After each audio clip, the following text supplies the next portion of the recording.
Welcome to cinema. இங்க இருக்கிற அக்யூஸ்டை விட உங்க மேலதான் கம்ப்ளைண்ட் அதிகமா இருக்கு.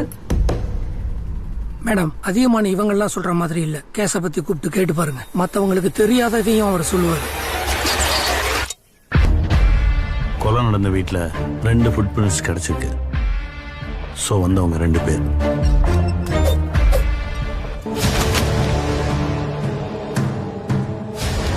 மொத்தமா 76 கொலை நடந்திருக்கு.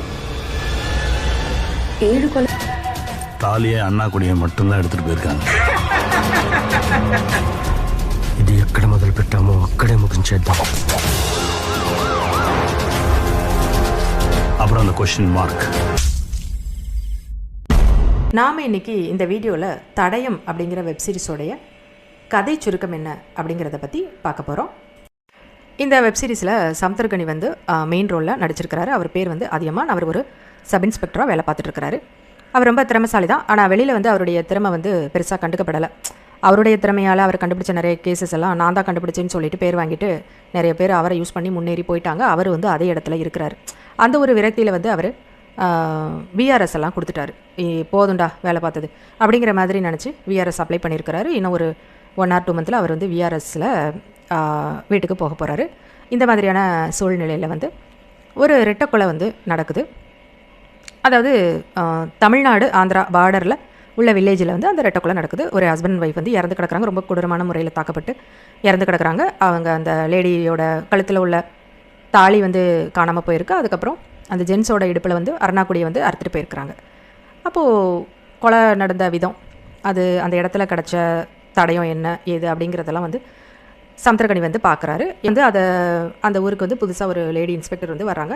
அவங்கள வந்து அந்த கொலையை வந்து இன்வெஸ்டிகேட் பண்ண சொல்லியிருக்காங்க மேலிடத்தில். அப்போ அவங்கள வந்து அந்த போலீஸ் ஸ்டேஷனில் உள்ள எல்லாரையும் கூப்பிட்டுட்டு போய் என்ன ஏதுன்னு விசாரிக்கிறாங்க. அப்போ வந்து அதியமான் இருக்கிறார் இல்லையா, அதை சமுத்திரகனி அவர்கிட்டையும் இதை பற்றி உங்களுக்கு என்ன தெரியுது பாருங்கள், கேஸை ஃபாலோ பண்ணுங்கள் அப்படின்லாம் சொல்கிறாங்க. அவரை பற்றி ஆனால் இன்னொரு மேலதிகாரி வந்து இவரெல்லாம் வேஸ்ட்டு, இவர்கிட்டலாம் வந்து எதையும் கொடுத்தாலும் ஒன்றும் வேலைக்கு ஆகுது அப்படின்ட்டு இவரால் முன்னேறின ஒரு அதிகாரி அவரை பற்றி குறை சொல்லிட்டு போகிறார். இவங்களும் அதை உண்மைன்னு நினைக்கிறாங்க. அப்புறம் அவருடைய ஆக்டிவிட்டீஸு, அவருடைய உண்மையிலே அவர் என்ன பண்ணுறாரு அப்படிங்கிறதெல்லாம் பார்க்கும்போது அவருடைய நாலேஜும் அவருடைய உண்மையான வேலை பார்க்குற அந்த திறனும் வந்து அவங்களுக்கு புரியுது. அதனால் அவரை வச்சுட்டு மெயினாக அந்த டீமில் வச்சுக்கிட்டு அவங்க வந்து அந்த கேஸை வந்து இன்வெஸ்டிகேட் பண்ணுறாங்க. இவங்க வந்து இன்வெஸ்டிகேட் பண்ணிகிட்டு இருக்க நேரத்திலே பார்த்திங்கன்னா இன்னொரு ரெட்டை வந்து அதே மாதிரி நடந்துருது. அதுவும் வந்து சேம் பேட்டர்னில் ஒரே மாதிரி கொடூரமான முறையில் வந்து கொண்டு இருக்காங்க. அப்போ அவர் அதியமானுக்கு வந்து புரிஞ்சு போயிடுது, இந்த கொலையை பண்ணவனும் இந்த கொலையை பண்ணவங்களும் ஒரே ஆள் தான் அப்படிங்கிறது தெரிஞ்சிருது. சரி, அடுத்து என்ன ஸ்டெப் பண்ணலாம்? ஏன்னா எந்த இடத்துலையும் கைரேகை இல்லை, எந்த தடையமும் விட்டு வைக்காமல் வந்து அந்த கொலையாளிகள் வந்து கொலையை பண்ணிவிட்டு போயிருக்கிறாங்க. அதனால் தலையும் புரியாமல் வாழும் புரியாமல் என்ன பண்ணுறது அப்படின்னே இது பண்ணாமல் ஒன்றும் புரியாமல் இருக்கிறாங்க. அந்த சமயத்தில் வந்து அவர் அதியமானுடைய அந்த திறமையால் ஒரு லீடு கிடைக்குது.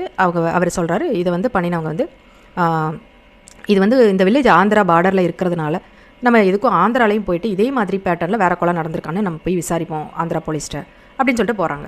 அதை பார்த்தா அங்கே போய் ஒரு பெரிய அதிர்ச்சி. இதே மாதிரி பேட்டர்னில் வந்து கொலைகள் அங்கே நடந்திருக்குது. எத்தனை அப்படின்னு பார்த்தாக்கா 76 கொலை நடந்திருக்குது. நீங்கள் இன்னும் கொலையாளியை பிடிக்கலையா அப்படின்னு சொன்னாக்க அவங்க காமாசமான்ட்டு ஏதோ பதில் சொல்லிக்கிட்டு இருக்காங்க அவங்க ஆந்திரா போலீஸு. சரி, எங்களை கேட்குறீங்க, நீங்கள் மட்டும் இப்போ 4 கொலை நடந்து போச்சு உங்கள் இடத்துல, நீங்கள் மட்டும் என்னத்தை பண்ணீங்க அப்படின்ட்டு அவங்க பதிலுக்கு கேட்குறாங்க. இங்கே 4க்கும் 76க்கும் எவ்வளோ வித்தியாசம் இருக்குது, என்னையா இது அப்படின்னு சொல்லிட்டு 4 கொலை நடந்தோடனே நாங்கள் வந்து லீட் எடுத்துகிட்டு இங்கே வந்துட்டோம், இங்கே தான் விசாரிக்கணுன்ற மாதிரி, நீங்கள் 76 கொலை நடந்திருக்கு என்ன பண்ணீங்க அப்படிங்கிற மாதிரி இவங்க பேசுகிறாங்க. இந்த மாதிரி இருக்குது. அப்போ வந்து நமக்கு வந்து ஃபஸ்ட்டு எபிசோட்லேயே பார்த்திங்கனாக்கா இந்த 2 பேர் தான் கொலையாளி அப்படின்ட்டு தெரிஞ்சு போயிடுது. அதனால் அதுக்கப்புறம் வர எபிசோடுகளில் வந்து பெருசாக ஒரு விறுவிறுப்பு வந்து இருக்க மாட்டேங்குது. இவங்க தான் கொலையாளின்னு தெரிஞ்சு போச்சியா, என்னது இது அப்படிங்கிற மாதிரி ஒரு கொஞ்சம் விறுவிறுப்பு இல்லாமல் தான் போகுது. இருந்தாலும் ஏன் பண்ணாங்க எதுக்கு அப்படிங்கிற மாதிரி கதையை நகர்த்தி கொண்டு போகிறாங்க. அப்போது ஒரு ஃப்ளாஷ்பேக்கில் வந்து அந்த 2 கொலையாளியும் இருக்கிறாங்க இல்லையா, அவங்களுடைய தங்கச்சி, ஒய்ஃபு, அவங்களுடைய அப்பா எல்லாருமே வந்து அந்த ஆந்திரா போலீஸ்னால் பாதிக்கப்பட்டிருக்காங்க. இவங்க வந்து இந்த 2 பேரும் ஒரு சின்ன சின்ன திருட்டு வேலை பண்ணுற 2 திருடங்க. அவங்கள வந்து ஒரு கொலை கேஸை வந்து கண்டுபிடிக்க முடியலன்ட்டு இந்த கொலையை நாங்கள் தான் பண்ணோம், நீங்கள் ஒத்துக்கோங்க அப்படின்னு சொல்லி அவங்கள வலுக்கட்டாயப்படுத்தி ஒத்துக்க சொல்கிறாங்க. அவங்க முடியாதுன்னு சொல்கிறதுனால அவங்களோட குடும்பத்தை எல்லாம் வந்து அவங்க ஒய்ஃபு, தங்கச்சி, அதுக்கப்புறம் அவங்க அப்பா எல்லாரையும் போட்டு அடின்னு அடித்து கொடுமைப்படுத்தி அந்த லேடிஸை வந்து பாலியல் துன்புறுத்தலுக்கு ஆளாக்கி ரொம்ப இவங்க கண்ணு முன்னாடியே கொடூரப்படுத்தி அவங்க வந்து அவங்க ஒய்ஃபும் அந்த வயசான அவங்க அப்பாவும் இறந்து போயிடுறாரு. அந்த தங்கச்சி வந்து மனநிலை பாதிக்கப்பட்டவங்களாக ஆயிடுறாங்க. இதுதான் அந்த ஃப்ளாஷ்பேக்கு. அது அப்போ வந்து அந்த ஊர் தலைவரும் சரி, அந்த ஊரில் உள்ள சில பெரிய பிள்ளைங்களும் சரி, இவங்களுக்கு வந்து எதிராக சாட்சி சொல்லிடுறாங்க. ஆமாம், இவங்க தான் அந்த கொலையை பண்ணின கொலைக்காரங்க இவங்க தான் அப்படின்னு அந்த 2 திருடன்களை வந்து ஒப்புக்க வைக்கிறாங்க. அப்போது நாங்கள் கொலையே பண்ணாமல் எங்களை கொலைக்காரங்கன்னு சொன்னீங்க, அது போக குடும்பத்தையும் இந்த மாதிரி கொலை பண்ணி இந்த மாதிரி ஆக்கிட்டாங்க அப்படிங்கிற அந்த வெறியில் வந்து யார் தனக்கு எதிராலாம் சாட்சி சொன்னாங்களோ அவங்க எல்லாரையும் வந்து கொடூரமான முறையில் அந்த 2 திருடன்களாக இருக்காங்கள்ல அவங்க வந்து கொல்ல ஆரம்பிக்கிறாங்க. அப்புறம் போக போக அந்த ஒரு 7 குடும்பம் அவங்க தான் எதிராக சாட்சி சொன்னது, அவங்க எல்லாரையும் கொன்னுட்டு அதுக்கப்புறம் வந்து அது அதுவே வந்து ஒரு ஹாபி மாதிரி ஆகிடுது. அது வந்து ஒரு சைக்கோவாக மாறி அதுக்கப்புறம் எல்லாரையும் கொன்னா ஒரு ஹாப்பினஸ்ங்கிற மாதிரி ஆகி அவங்க வந்து கொல்ல ஆரம்பிக்கிறாங்க. கொல்லும்போது அந்த தாலியும் அருணாக்குடி அதை மட்டும் வந்து எடுத்துகிட்டு வர்றாங்க. அவங்க கொன்னோங்கிற ஒரு இதுக்கு ஒரு சாட்டிஸ்ஃபேக்ஷனுக்கு அதை மட்டும் அறுத்துட்டு வர்றாங்க. ஏன்னா அவங்க இறந்து போன அவங்க ஒய்ஃபோட கழுத்தில் உள்ள தாலியை வந்து அந்த மாதிரி அறுத்து எரிஞ்சிருப்பாங்க அந்த போலீஸு. அவங்க இறந்து போன அவங்க அப்பாவோட அருணாக்குடி அந்த மாதிரி பண்ணியிருப்பாங்க. அதனால் வந்து இவங்க ஒரு அடையாளமாக இந்த மாதிரி பண்ணுறோம் அப்படின்ட்டு பண்ணி தாலியாக அருணாக்குடியாக வீட்டில் ஃபுல்லாக சேர்த்து வச்சுருப்பாங்க.